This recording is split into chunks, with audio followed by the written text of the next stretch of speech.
Saturday, 27th of March, 1943. Dear Kitty, we have finished our shorthand courses. Now we are beginning to practice speed. Aren't we getting clever?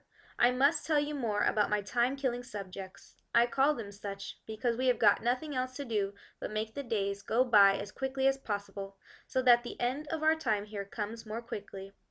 I'm mad on mythology, and especially the gods of Greece and Rome. They think here that it is just a passing craze.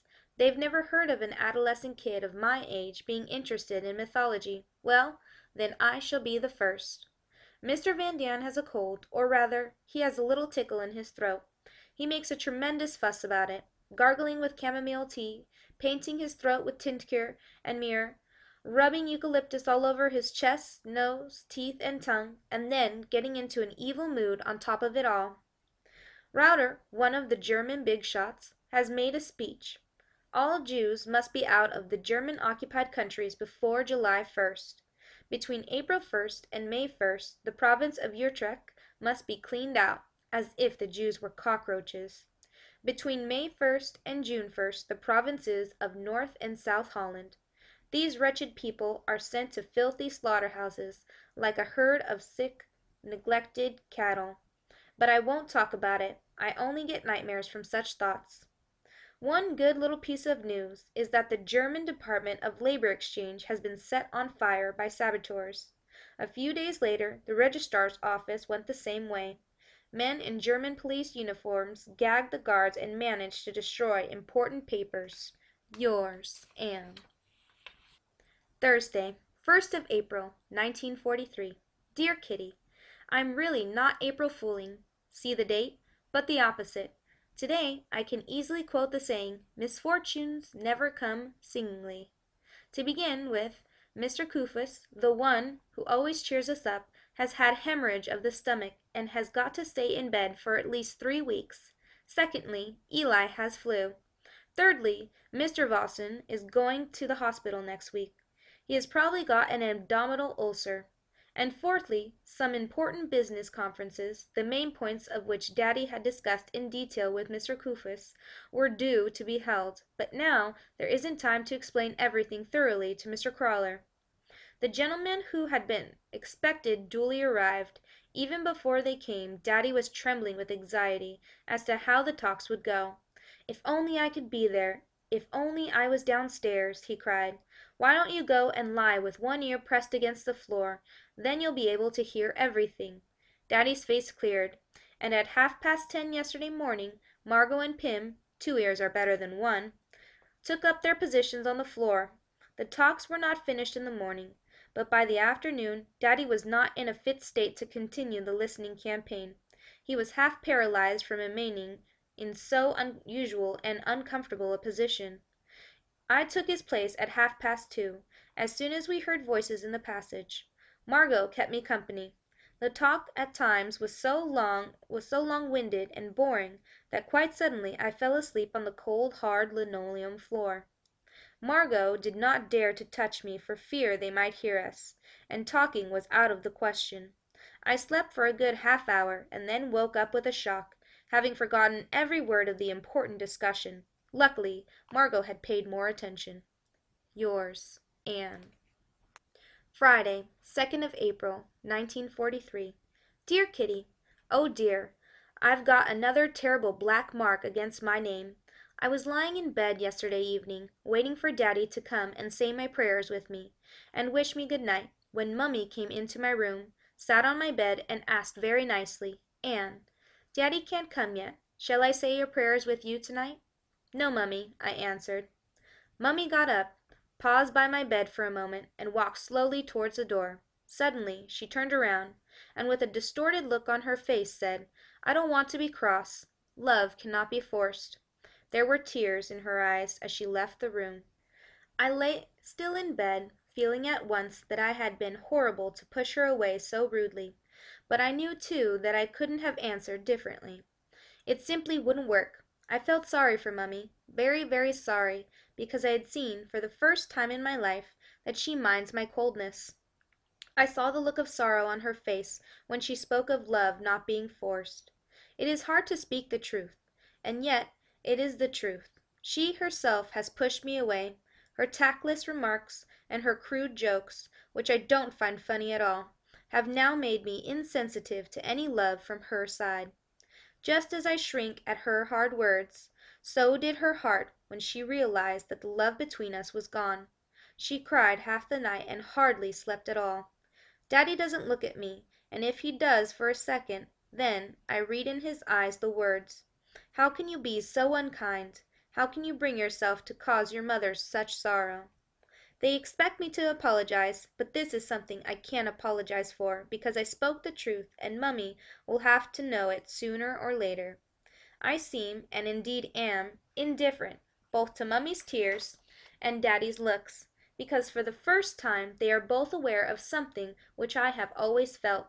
I can only feel sorry for Mummy, who has now had to discover that I have adopted her own attitude.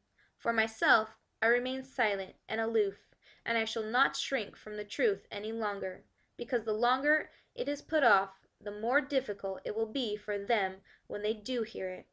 Yours, Anne.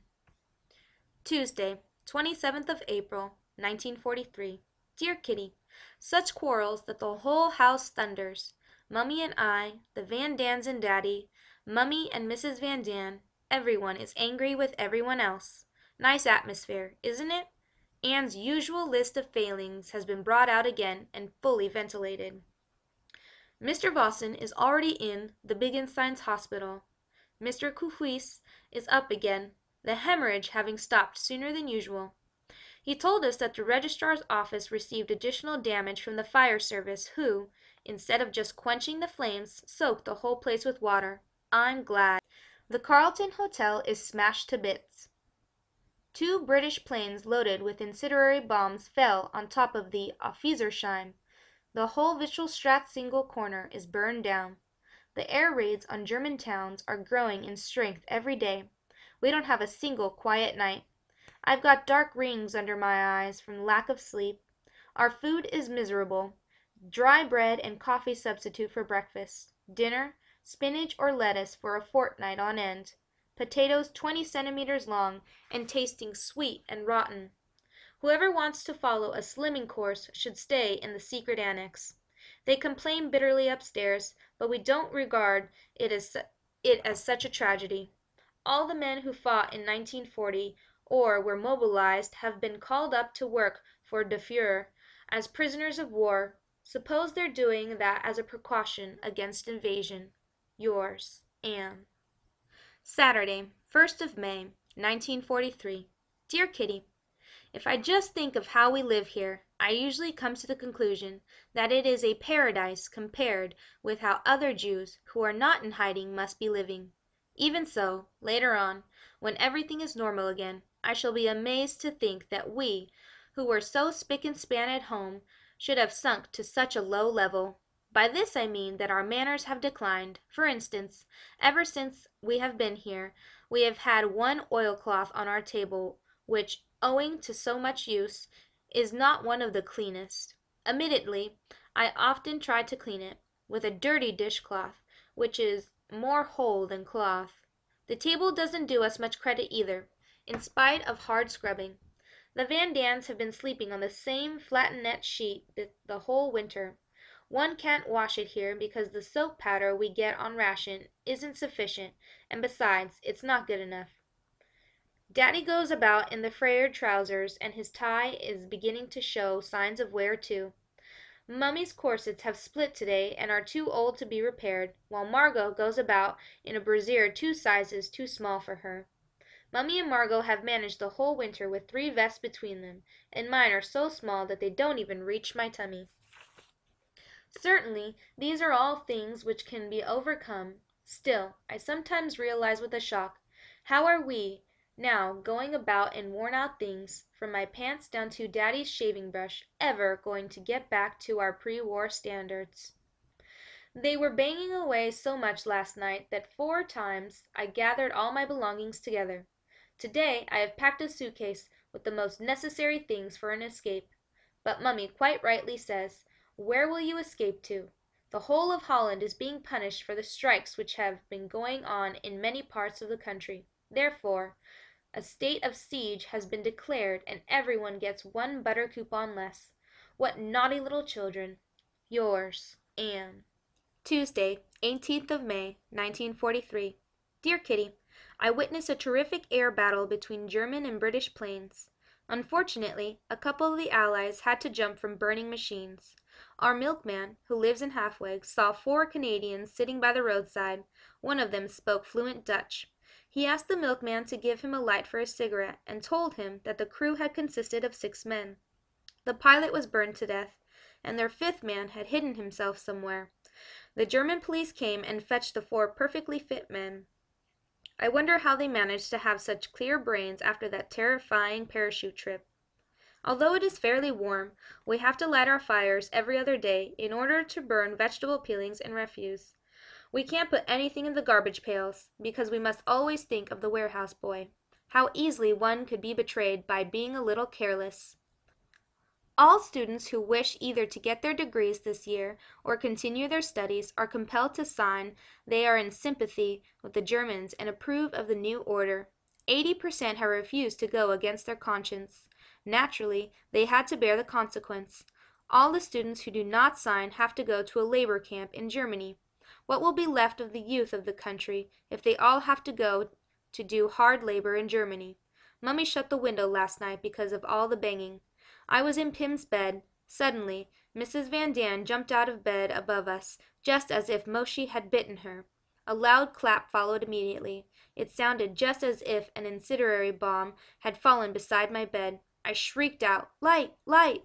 Pim turned on the lamp. I expected nothing less than to see the room ablaze within a few minutes.